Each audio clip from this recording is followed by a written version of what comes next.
இயேசுவின் ஜெப கோபுரம் ஊழியங்கள் வழங்கும்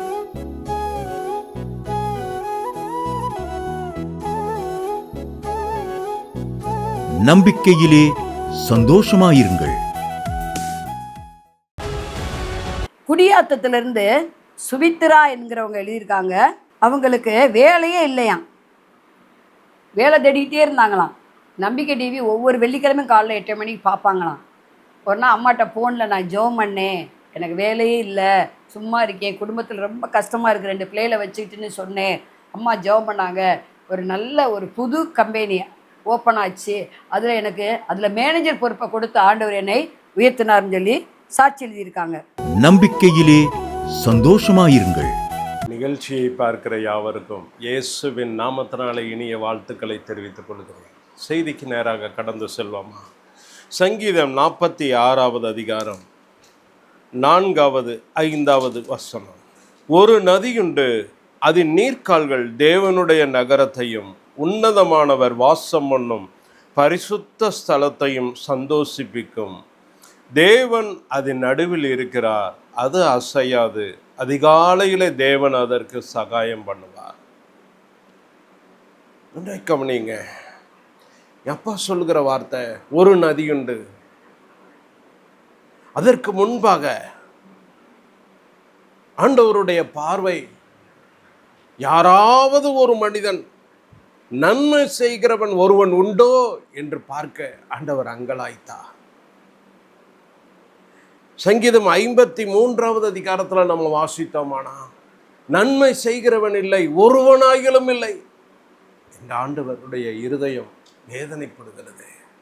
அதே போல எரேமியா 22வது அதிகாரம் 30வது வசனத்தில் வாசித்தோமானா, திறப்பில் நிற்கிற மனுஷன், திறப்பின் வாயிலே நிற்கிற மனுஷன் ஒருவனும் இல்லை என்று அங்கலாய்க்கிறார். ஒரு மனுஷனை தேடினேன், ஒருவனும் இல்லை. அதே போல சங்கீதம் 14வது அதிகாரத்தில் நம்ம வாசிக்கிறோம், தேவனை தேடுகிற உணர்வுள்ள மனுஷன் இல்லையே என்று அங்கலாய்க்கிறார்.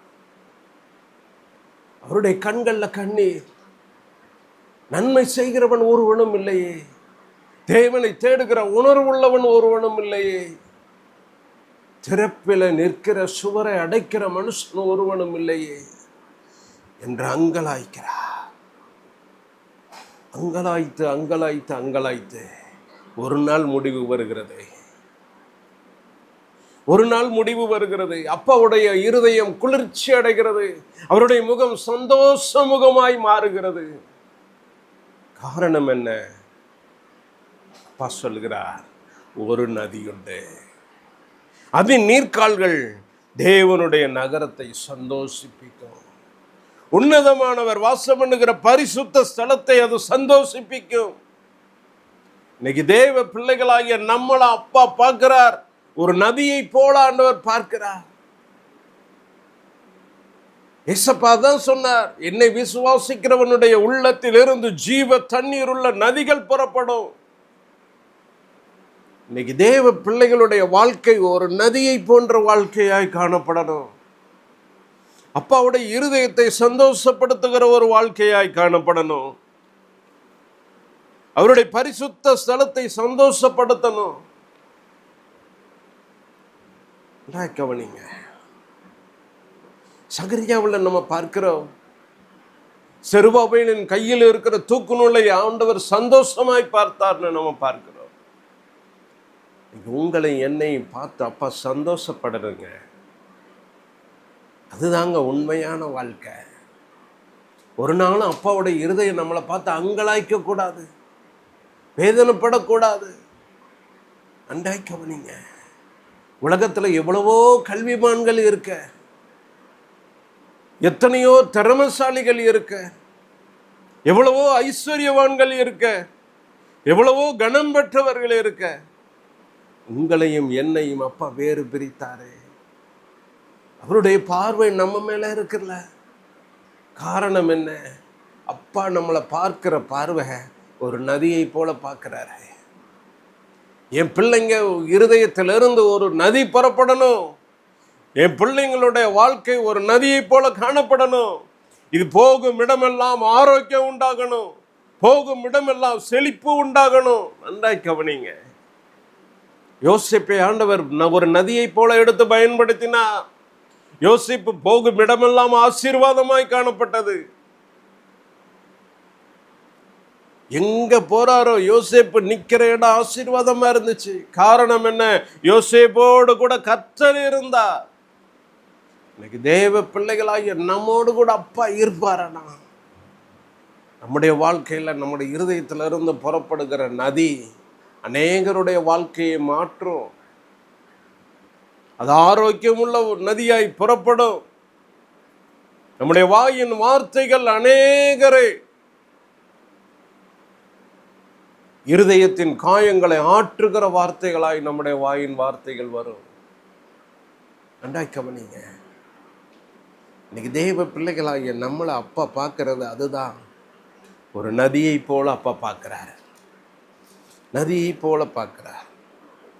அதனாலதான் அப்பா சொன்னார், ஒரு நதி உண்டு, அதன் நீர்க்கால்கள் தேவனுடைய நகரத்தை சந்தோஷப்படுத்தும்.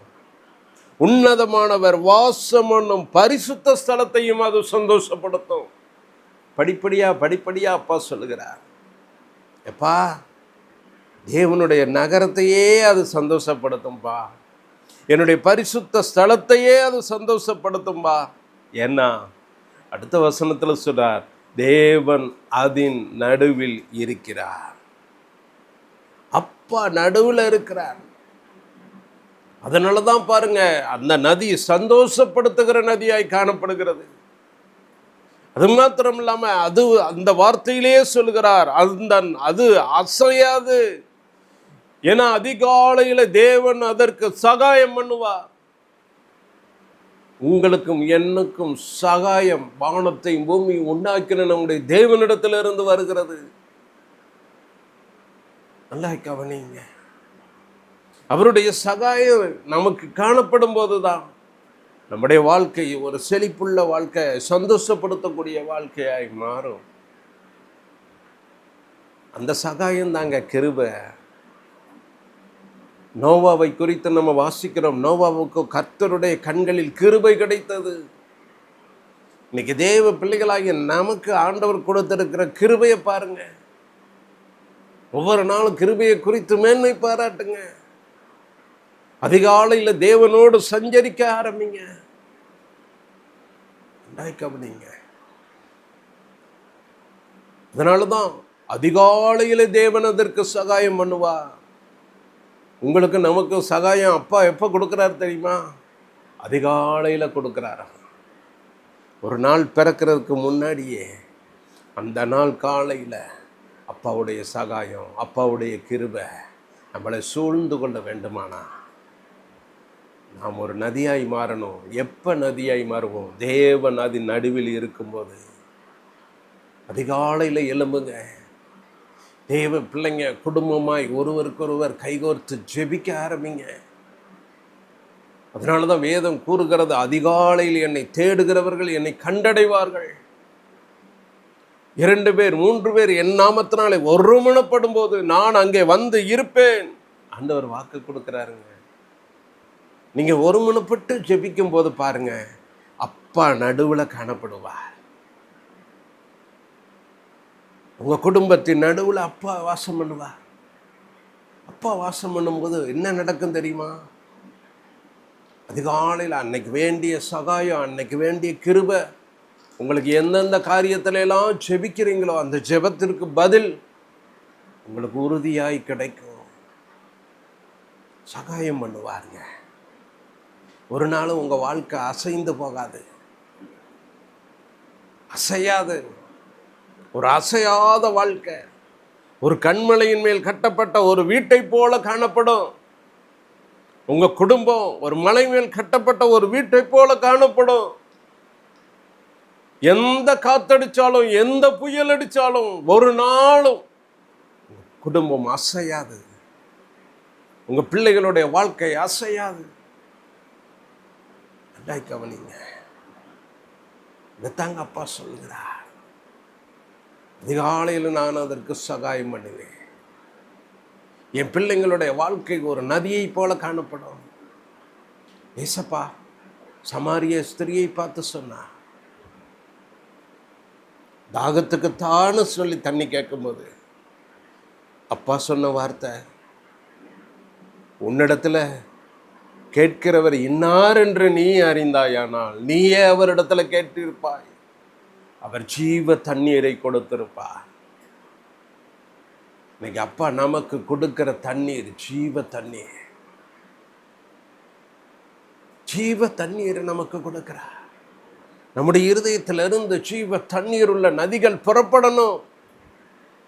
இதுவரைக்கும் நம்முடைய இருதயத்துல கசந்த வாழ்க்கை, கசந்த தண்ணீர் புறப்படுமானா, இன்னைக்கு அப்பாவிடத்துல கேளுங்க, அப்பா வேண்டாம்ப்பா, என் இருதயத்துல இருந்து கசப்புகள் வரக்கூடாதுப்பா, என் இருதயத்துல இருந்து கசப்பான தண்ணீர், ஒரு வைராக்கியமுள்ள தண்ணீர் வரக்கூடாதுப்பா, மற்றவங்களுடைய வாழ்க்கையை கெடுக்கிற ஒரு காரியம் காணப்படக்கூடாதுப்பா.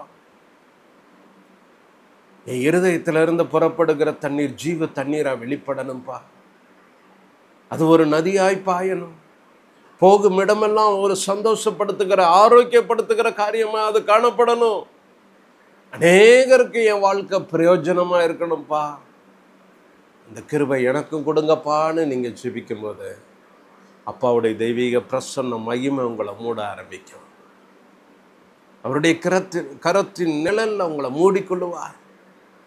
எந்த ஒரு தீங்கும் அணுகாது. நீங்க அசையாத ஒரு பர்வதத்தை போல காணப்படுவீங்க. அப்பாவுடைய இருதயத்தை சந்தோஷப்படுத்துகிறவர்களாய், அவருடைய பிரகாரங்களில் சந்தோஷப்படுத்துகிறவர்களாய் நம்ம காணப்படுவோம். செபிக்கும்படி கண்களை மூடுவோம். தகப்பனே, நீர் பேசின வார்த்தைகளுக்கு நன்றி செலுத்துகிறோம் ஐயா. நன்றி அப்பா. தேவனை தேடுகிற உணர்வுள்ளவன் உண்டோன்னு நீங்க பார்த்தீங்கப்பா. திறப்பில் நிற்கிற மனுஷன் ஒருவன் உண்டோன்னு பார்த்தீங்கப்பா. நன்மை செய்கிறவன் ஒருவனாயிலும் இருக்கானான்னு பார்த்தீங்கப்பா. ஆனா இப்பொழுதோ எங்க உள்ளத்துல இருந்து ஜீவ தண்ணீர் உள்ள நதிகள் புறப்படணும்னு நீங்க ஆசைப்படுறீங்கப்பா. உங்க வாஞ்சையை நாங்க நிறைவேற்றணும்ப்பா. உங்க இருதயத்தை சந்தோஷப்படுத்துகிற பிள்ளைகளாய் நாங்க காணப்படணுமப்பா. இதை பார்த்து கொண்டு இருக்கிற ஒவ்வொருவரையும் உங்களுடைய இருதயத்தை சந்தோஷப்படுத்தக்கூடிய பிள்ளைகளாய் மாற்றுங்கப்பா. நீர் அப்படி செய்வதற்காக நன்றி செலுத்துகிறோம். இயேசுவின் நாமத்தில் கெஞ்சி கேட்கிறோம் நல்ல பிதாவே. ஆமென், ஆமென், ஆமென். மாணவர்களே, அதிசய கல்வாரி ஊழியங்கள் மூலம் ஒவ்வொரு மாதமும் தேவனால் எல்லாம் கூடும் பத்திரிகையை நாங்கள் வெளியிடுகிறோம்.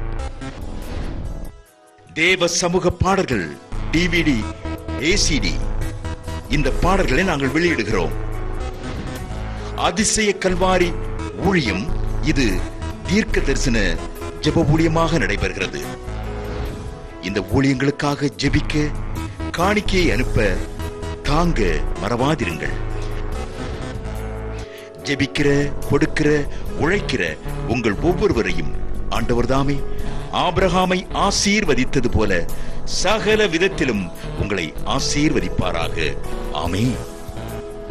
அன்பிற்குரியவர்களே, இந்த ஊழியத்தை உங்கள் காணிக்கைகளால் தாங்குபவர்களின் கவனத்திற்கு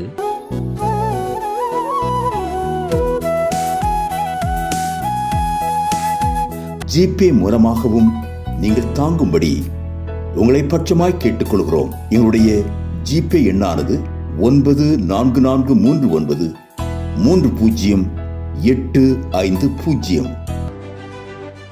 எங்களது முகவரி சகோதரி எலிசபெத் சுந்தரராஜன், எண் 27, பொதிகை தெரு, குழந்தைசாமி நகர், வண்டியூர், மதுரை 20. செல்போன் எண்கள் 9487177765, 9095328172 மற்றும் 9443930850.